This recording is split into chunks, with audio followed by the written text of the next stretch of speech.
Coach, just obviously another pretty strong defensive performance for you guys. Really, since the USA game, you've run off a few in a row. Just, I know you mentioned a scouting report, but just what have they been doing on the floor? Just what allows you guys to put so many good defensive efforts together, you think?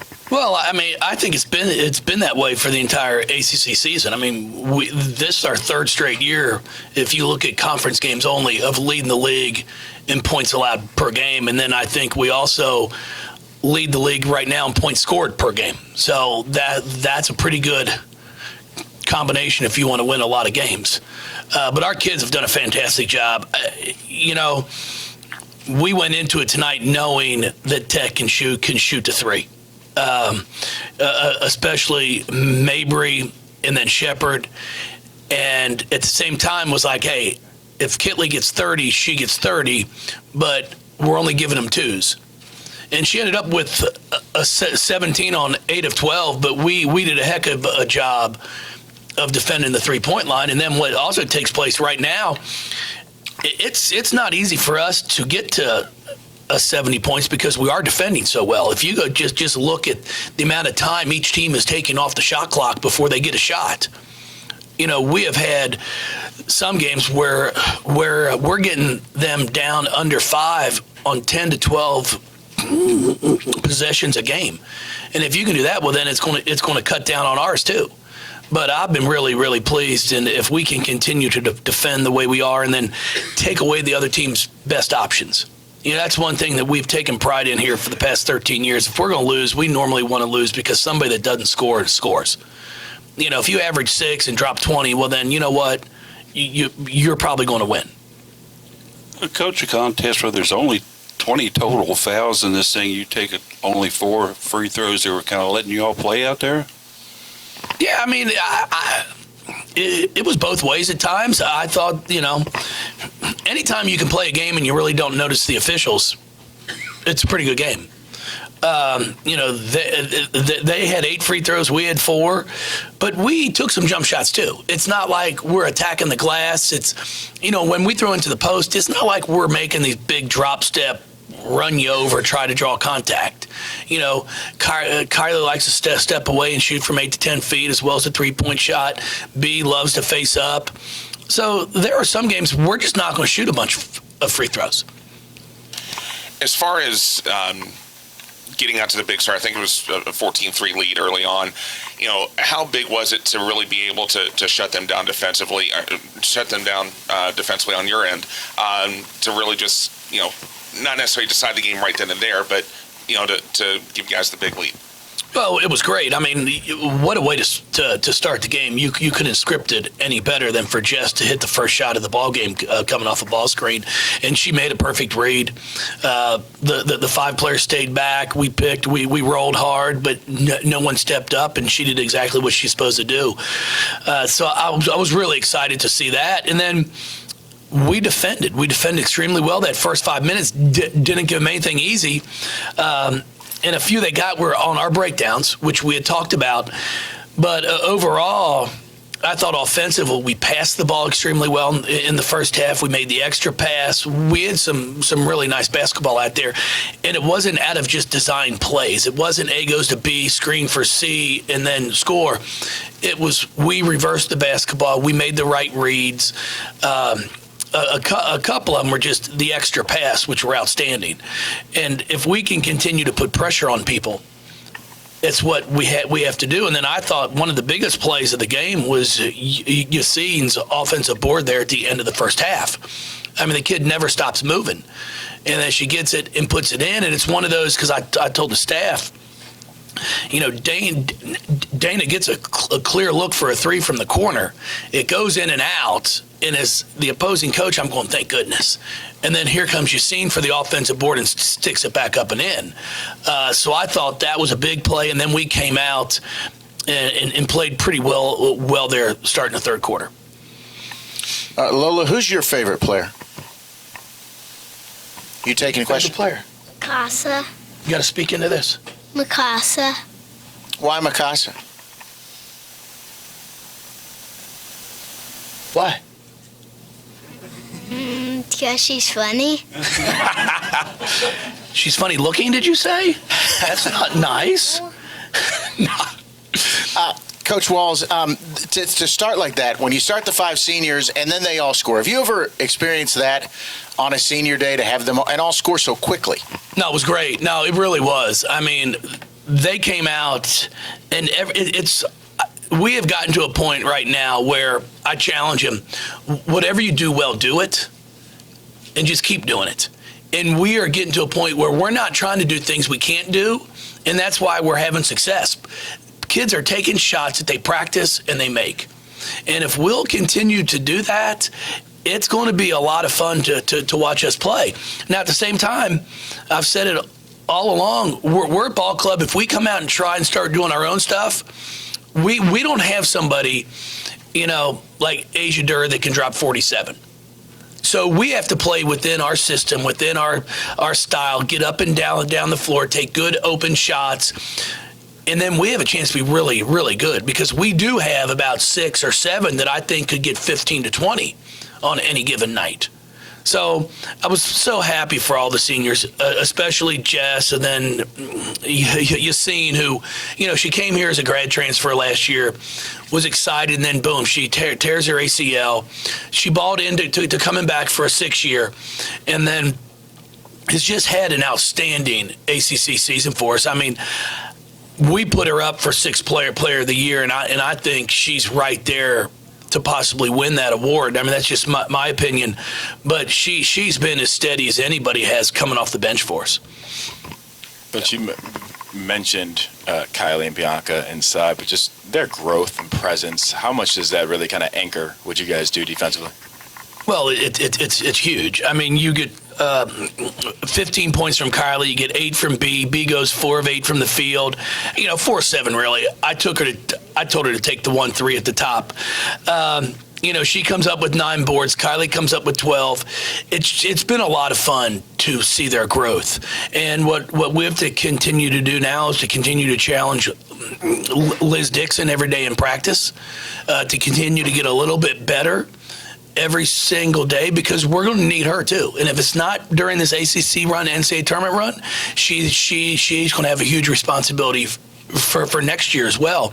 So I keep telling Liz, you've got the opportunity to learn from 2 that it was a process. They didn't come in here scoring 20. They've gradually gotten better year in and year out, and now they're at a point where they're 2 of the best post players in our league. Jeff, what was kind of the defensive game plan against Shepherd? Because obviously not only did she only have 4 points, but I think she only took 4 shots. Yeah, she ended up 2 for 4, and we did an outstanding job. Our job was to make sure we were there on the catch, not let her turn the corner and get to the basket easy. Be big. And I thought Yassine and Jazz did a great job of that starting off the game. Obviously, a lot of people saw the win at NC State as a big win for you guys, but these 2 games here, BC is on the bubble. Virginia Tech is a team that they're in. Bracketologists, they're in. How big was it, not just to win these 2 games, but to win them in the fashion that you did? Oh, I think it was really big. I mean, I told the kids, I see this right here being a 2nd round game in the NCAA tournament, possibly a Sweet 16 game, because I've got that much respect for Kenny and his ball club. And I thought we did an outstanding job defensively of taking them out of what they wanted to do early. And we're going to have to continue to do that. Now, your challenge for the ACC tournament is it's 3 games in 3 days. So we're not going to get as much. For that first game, sure, we get some rest, but you aren't going to know who you're playing until late on Thursday. So we'll have to really get some things in quick to make sure these kids are prepared and ready to put a game plan in for each one of those games. Jeff, as much as you lost, and notably Asia, but others as well, did you expect this to be more of a transition year? 27-3 does not look like a transition year record. No, you know what? It's been one where, did I expect us to be sitting here at 27-3? No. Did I know we had a chance to be a pretty darn good basketball team? Yes. But at the same time, there were a lot of unknowns with, okay, Where's Dana going to take her game from her sophomore year to junior year? Where's Jazz?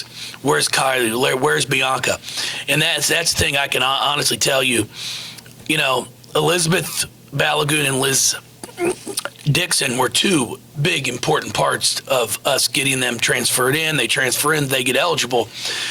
But if you look at what's taken place, I think the returning kids have surprised more people than what Liz and Elizabeth have done in the terms of, I don't think anybody expected Jazz to play at the level that she's playing at as a senior. Bianca, Yassine, Kylie. And that's what's really separated us and allowed us to have the year we've had, is because those returning kids all got better. And that's it's something you hope for, but it doesn't always happen. And now that we've got Elizabeth back and healthy, and Liz is continuing to get better and better, it's exciting to just think about what this next month can be. And then, as I said it on air, on radio, the expectations of what we've created here sometimes is a little over the top. But it's what you want as a coach. Like, I think people expect us to make a deep run in the NCAA tournament because it's what we've done.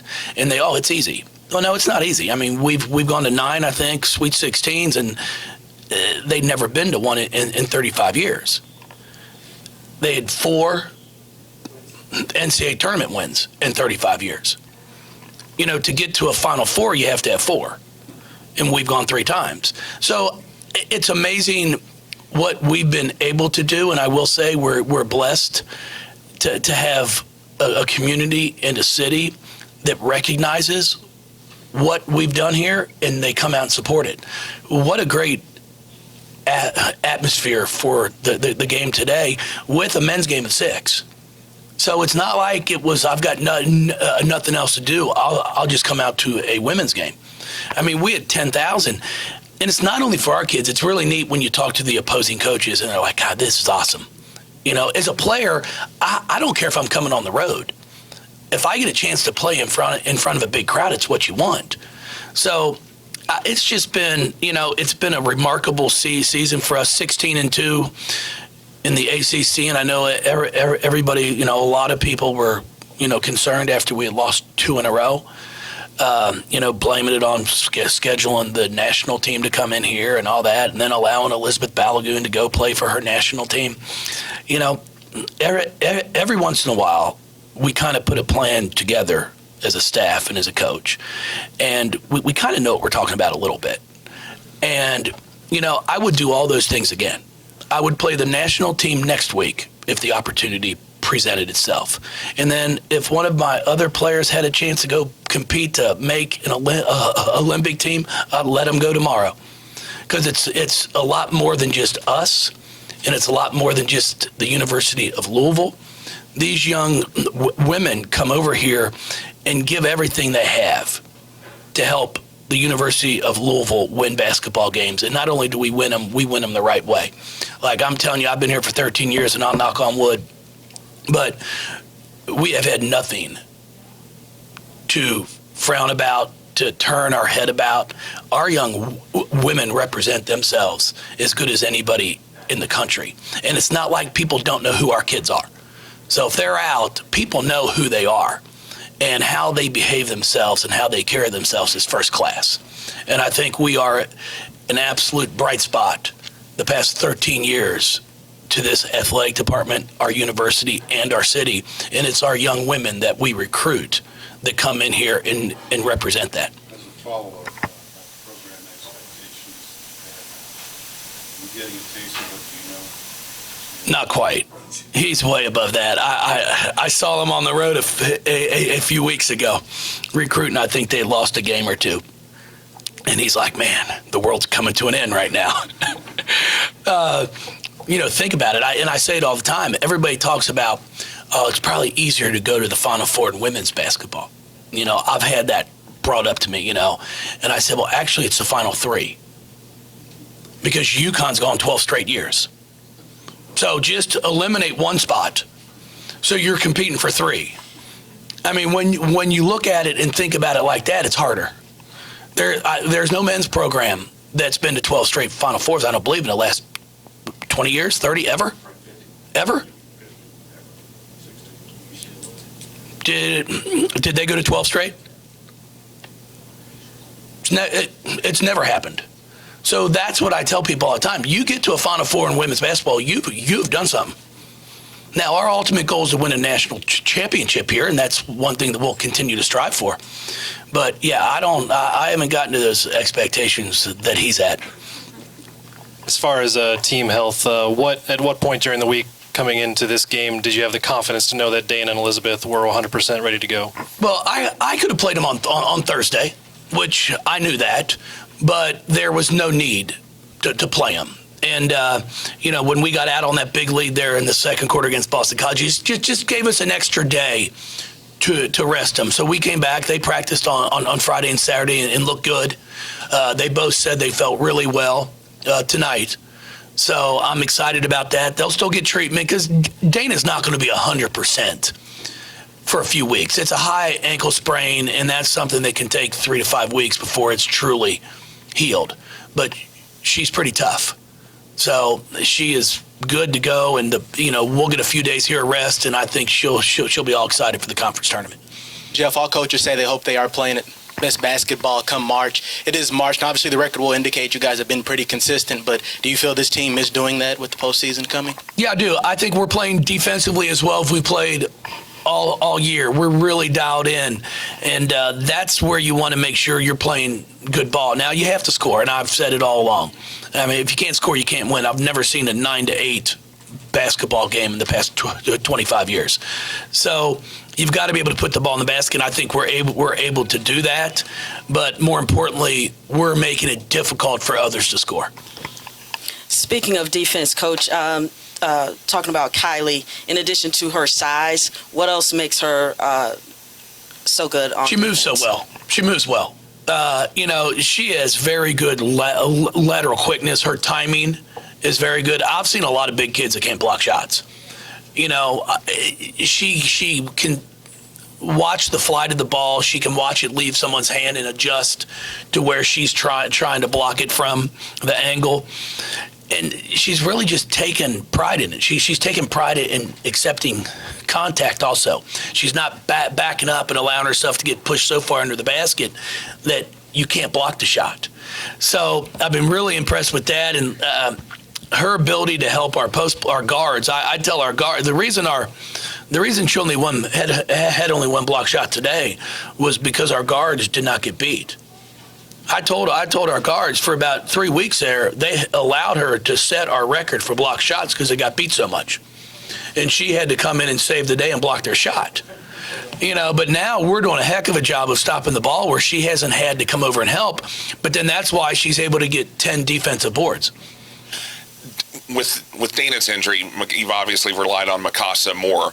And while she didn't have to play as much today because Dana came back, it seemed like she had a very good game, especially on the offensive end. No, she played great. I was really happy for that. That floater she made was a big-time shot. She had some great passes. And then her and Yassine are the two best that I've coached in a long time at creating extra possessions during a game. I've never seen anything like those two. Offensive rebound or diving after the floor, they get their hands on everything. If there's a loose ball somewhere, if Mikasa's in the game or Yaya, I'd put my money on it that one of those two are going to get it. How important is it to have players like Yaya and Mikasa on your bench, knowing that they're playing just as well as your starting backcourt? Oh, it's really important. It's depth. It's when you get someone injured, you've got someone that you've got the complete confidence to just step in and play. And now coming to ACC tournament, 3 games in 3 days, we're going to need that depth.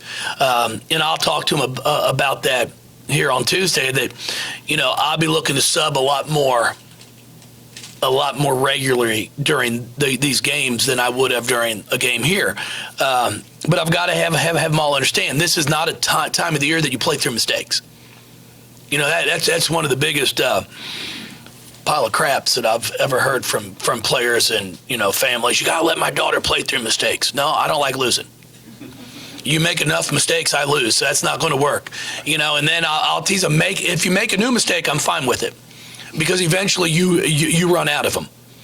All right, but you have to be dialed in. You can't turn the basketball over. We only had 8 turnovers today. And if you're going to turn it over, then you got to do something for me at the defensive end of the floor. Come up with a rebound, come up with stops. So I challenge him, and we have done a pretty darn good job. Kylie, 3 assists, no turnovers. Yassine, 3 and 1. Jazz, 3 and 1. Dana, 4 and 2. And I talked to Yassine before our Kentucky game. I said, yeah, you are do or die when it's out there playing. Because if you don't make shots, you can't play because you turn it over so much. Because she was she'd have 4 turnovers every game. So I said, so you're putting tons of pressure on yourself, because if you miss a shot, I'm taking you out because I know you're going to turn it over. So stop turning it over and you'll get to play more. If you look at what she's done in the ACC, it's been remarkable of how well she's been taking care of the basketball. Now she's at 3 assists, 1 turnover tonight, and she's been shooting the thing at a pretty high clip.